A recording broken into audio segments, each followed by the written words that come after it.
Brian Powell of iRun Far here with Tim Tollefson before the 2019 UTMB. How you doing, Tim? Pretty good. How's it going? It's fantastic. But I think it's going to ruin the interview, so I'll take it out. Okay.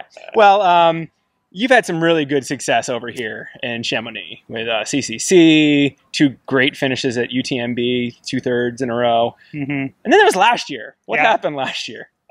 I think anyone wants to know what happened last year, watch that Solomon recap video. It's one of the funniest things I've seen. But it was a fluke year.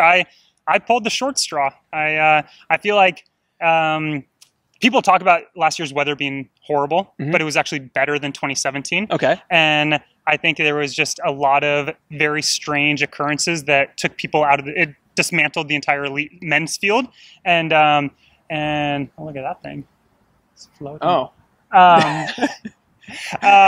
And squirrel. Exactly. So I really feel like I had visualized and accounted for every situation except for falling and cutting my leg open. Yeah. Because in training, I've never fallen in a race.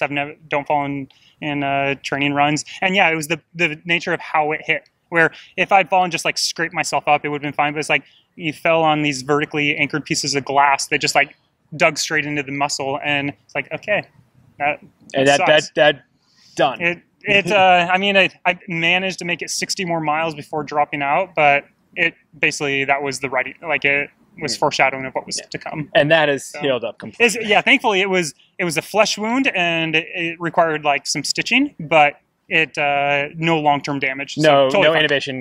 No range All of motion. good. Okay, Yeah. awesome. Yeah. You have bounced back from that. You've had a really good 2019 so far. I'm pleased with it so far. Yeah. A good run at a win at Formidable 50K, and then 3rd at Madeira, and a win at Lavaredo. Yeah, Madeira feels like it's sort of the blip on my radar because I went there, and because of the big winter we had, I wasn't able to train the way I'd hoped. And so I'm very proud of that effort, but I feel like I'd love to go back and give it a proper kind of, attack. It was a beautiful course, very challenging, and I just got wrecked the second half. Like, really? Hanging on for dear life. Just my legs weren't there, and in hindsight, it makes sense why I wasn't. Like, I just didn't have the necessary training. So it's not a 100-miler, but it kind of runs like it.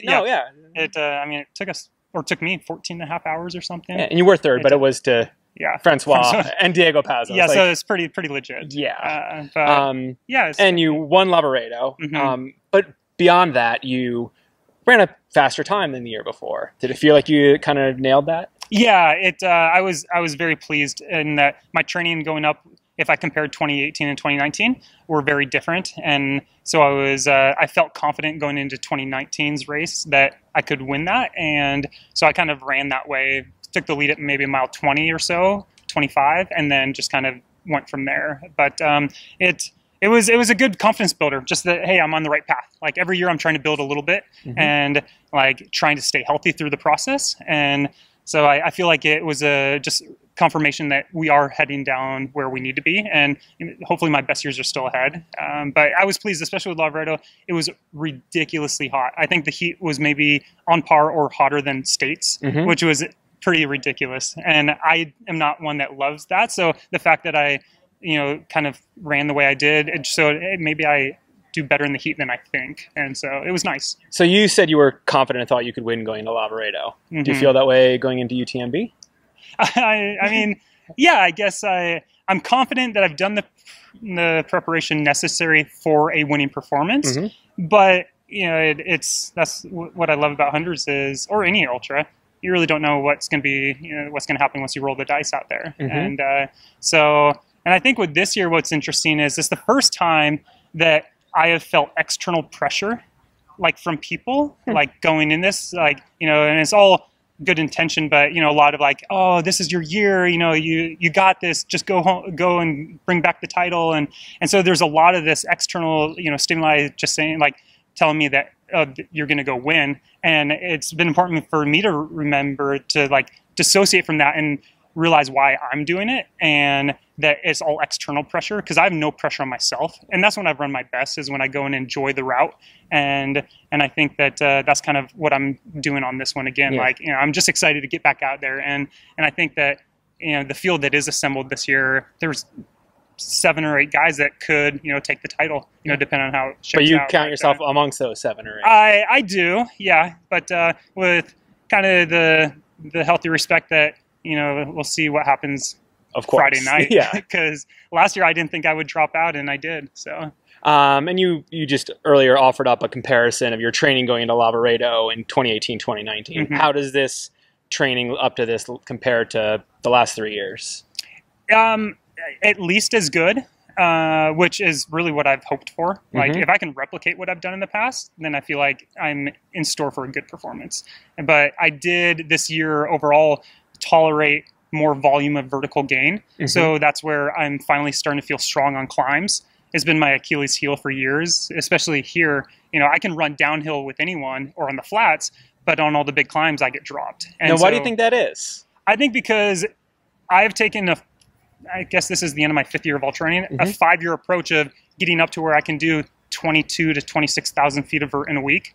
And before that, the first few years, I was only doing maybe like 12 to 16,000 feet. And I think that volume in my legs allows me to handle it late in the race, where I look at other people's training and it seems like they are routinely putting in big weeks, and I just couldn't handle it. And now you're doing, like, when you say 22, 26,000 feet of vert, that's not on a single peak week. That's a pretty That's like base. in a block of like 3 to 4 weeks. Yeah, trying to do that. And in having increased that volume, does that also mean you're increasing the steepness? Like, you're not just doubling your volume of mileage.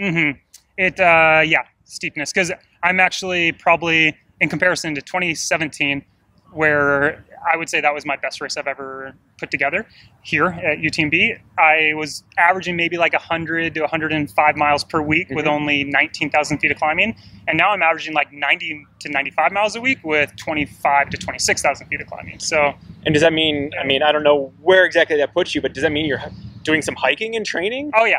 I practice that for sure. Yeah. It especially, I look at the demands of the course I'm going to tackle and try to mimic it. And so, like, I did one of my favorite long runs 2 weeks ago, and it's in Mammoth. I do multiple repeats up Mammoth Mountain, and it basically simulates Champé Lock to the finish, like where that has 3 climbs where it's up, down, up, down, up, down. And then in my training, I did it 5 times up Mammoth Mountain. So to me, it's just kind of like you get in that zone where you're 4 or 5 hours in and you're forced to hiking, but it simulates so well the Tête au Vent climb. Yeah. So which you could do. You could run up fresh. Oh yeah, but you're not going to be. So I try to simulate it. And it's kind of like, just like in until Courmayeur, I can run up a lot of those climbs. I choose not to. Yeah.